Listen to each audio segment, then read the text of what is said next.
ভাবছো? ভাবছি নিজের কাজকর্মের কথা। আবার কতদিন অনিশ্চয়তার মধ্যে কাটাতে হবে কে জানে। জীবনে কেউ একটু আগে দাঁড়ায়, কেউ একটু পরে।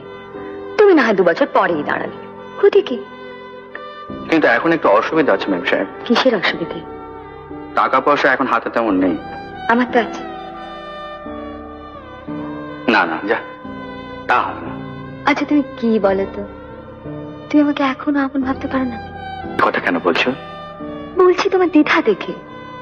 সত্যি কি অদ্ভুত সংস্কার। দুটো অপরিচিত ছেলে মেয়েকে কলাতলায় বসিয়ে 2-একটা মন্ত্র পড়ে দিল আর তারা আপন হয়ে গেল।